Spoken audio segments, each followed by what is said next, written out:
Hi, everybody. It's Josh with Talk About Trek, and it is Wednesday, and you know what that means. It is the Star Trek Comic Collective. Now, I went to the comic book store to see what new Star Trek goodies they had for me today, and there were none. No new Star Trek goodies this Wednesday. But that's fine, because there is a world of old Star Trek goodies that we can check out and that we're going to check out here. So, what we've got, and I decided, it's the Halloween season, so let's try to pick something that's going to be a little bit in that vein, right? So we've picked something from way, way, way back here. Of course, we've got Gold Key number 19, and this came out in 1973. This is, let's see, I do have the. Oh, yeah, this is written by Arnold Drake. The artist for the cover was George Wilson, and that is a very cool cover, I have to say, and we will look closer at that. And then the interior artist here, is that the proper? I don't think that's right. Anyway, the artists that drew the comic itself, Alberto Giolitti and Sal Trapani. Okay, so that is what we've got going on here today. Now, I have already read this, and it is pretty good. I've got to say, it is. Yeah, I enjoyed it kind of right up until the end, where it kind of goes off the rails a little bit because of, I don't know, because of the 1970s, I guess, and like the madness, and I don't know. There were some things there that just wouldn't quite fly and just shouldn't quite fly, this day and age, right? So don't be scared. Don't be scared. That was meant to happen. So what we've got here, anyway, before we dive into the comic, to stay also in the vein of the spooky season, we're going to show off our newly carved pumpkin for this season. So, we've never attempted something like this before, so hold your laughter, right? It's not perfect, but I present to you this year's Talk About Trek Halloween pumpkin. Right, now listen, I'm not even gonna say what I've done here. I want someone out there in the audience to tell me what in the world I have done here with this pumpkin. So we will. Hold on. We're fine. Oh my god, what have we done? Okay, we're fine. Everything's fine. Anyway, so here's our pumpkin. And I think, the sharp-eyed among you will be able to tell exactly what we've done here. But for the moment, we'll take that off. And let's talk about the haunted asteroid here.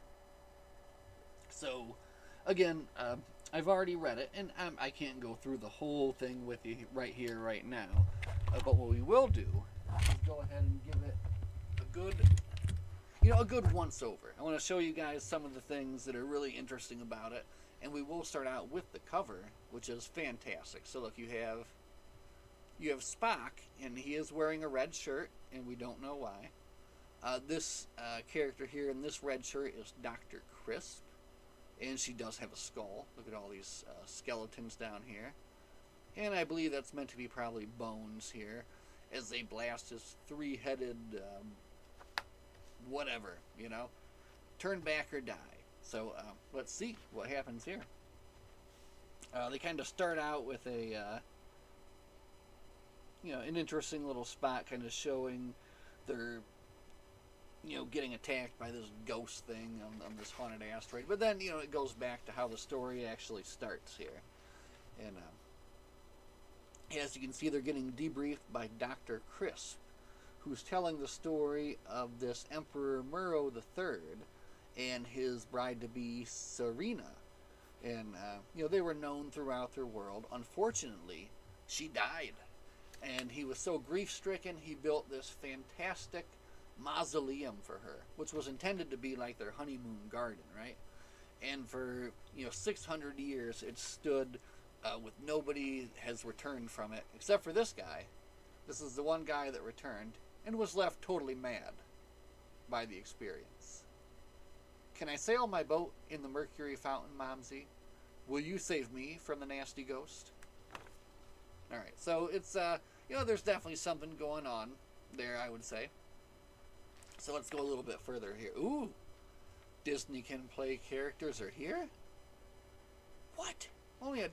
No, hold on, don't get distracted. Don't get distracted. So anyway, Dr. Crisp, like I said, Dr. Crisp with a K, I like that, debriefs them on that. And then there was one, who was this, a scientist or something. He was dispatched to go look at the planet himself. So they're going to talk to him and they're going to debrief him a little bit. Check out his starship, pretty sweet, right? This guy, he's very interesting too. Let's get to his debriefing here. And I guess the first thing he does when he gets on to the debriefing is he takes his shoes off.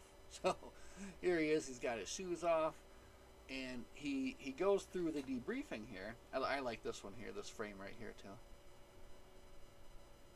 Yeah, I think it's just well done. And basically they discover he's missing a day, right? So they go back,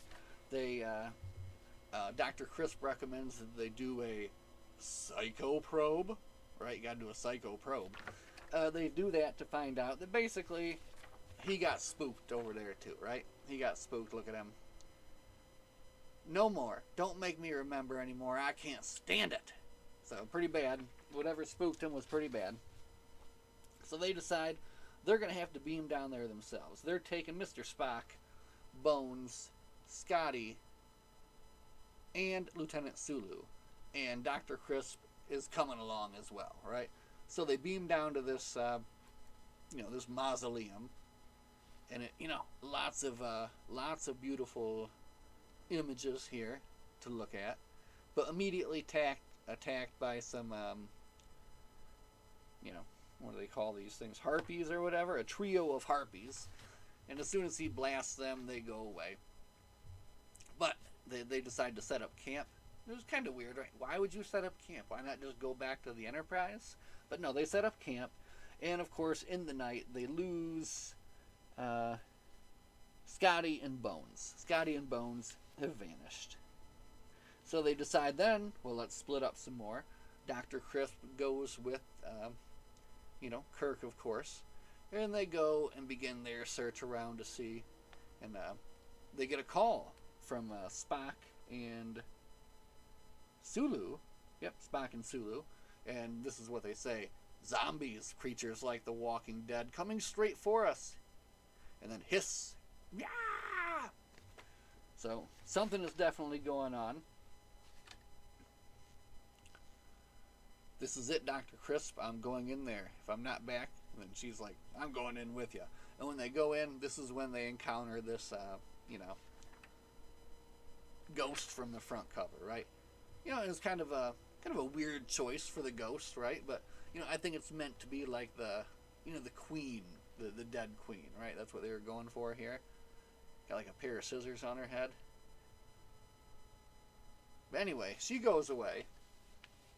But then these bad dudes come out. And this I thought was absolutely fantastic. So we got a couple of perfectly, awesome robots coming out here. And they gas them. Give them the gas. Boom, boom. The hissing sound is the same as ah! And then look, I love this frame. This is really good in here too. Look.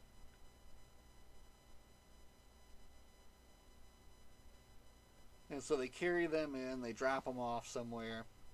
They immediately get out, and they go on the search for the rest of the landing party. This is pretty good too right here. They look in this door.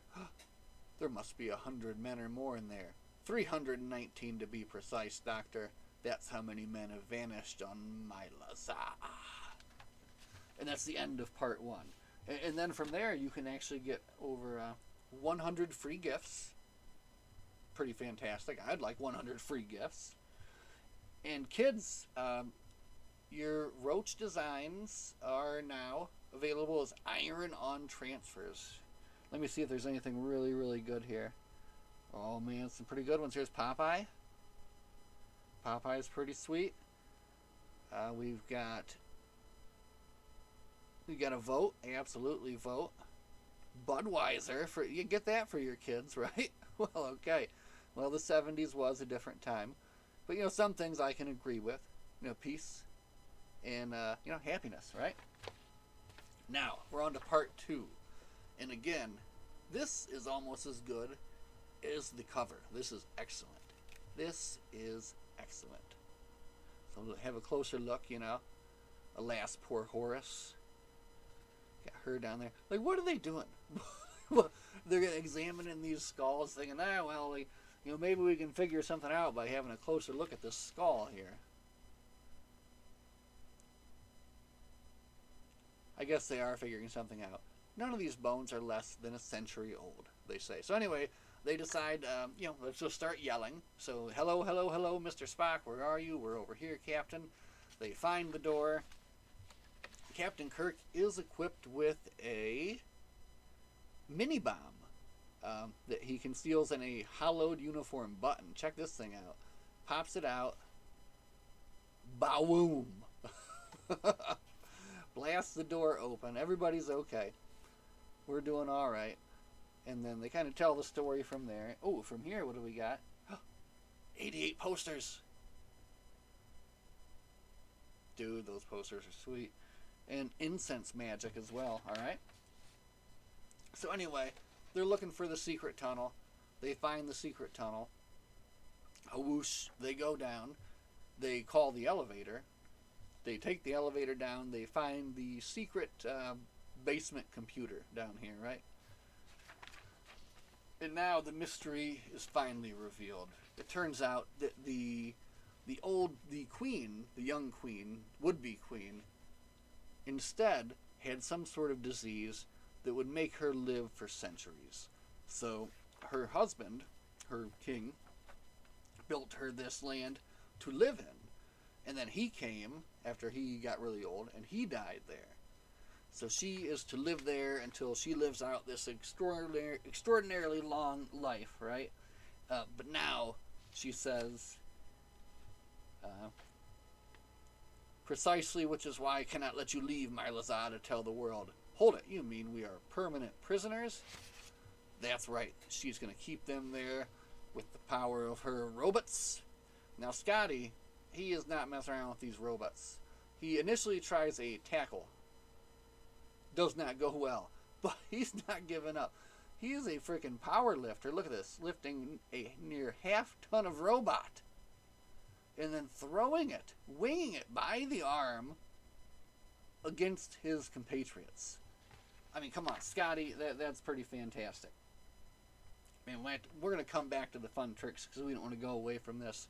Anyway, a quick escape. She says, no, it's certain death. She's getting a little hysterical. And he smacks her. Ugh. All right, I mean, it's the 70s. I get it was a different time, but good Lord. Come on, like, a million other things could have happened in that, other than that having to have happened to, I don't know, kind of like put a sour end to a perfectly good comic book, right? But look at this.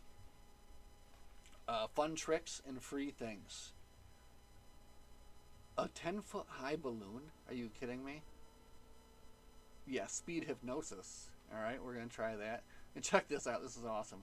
You can get your own personalized shirt, whether your name be Steve or whether your name be Lion. Along with other wonderful goodies, genie powder, personalized labels, and a free lessons on throwing your voice. Anyway, back on the surface, they are met with a fountain of shooting flaming gas, flaming liquid intended to splash us all to cinders, actually, Spock says. But then Spock is engulfed in flame. Engulfed in flame, I say. But luckily, McCoy knows, stop, drop, and roll. He takes care of Spock there. Puts him out. Breaks some ribs, apparently, too. They return to the ship. The good Dr. Crifts actually apologizes for getting hysterical, ridiculously enough. Scotty mouths off a little bit, and then is made to clean the ship. So, an interesting end to a fairly fun Halloween edition of the Comic Collective, right? So this has been the Haunted Asteroid, right? One more time, there is our official Talk About Trek Pumpkin, and let me know what you think in the comment section below, and let me know what you think about the Haunted Asteroid as well. As always, my friends, thanks for hanging out and listening. Live long and prosper, and we'll see you guys in the next one. Have a good night.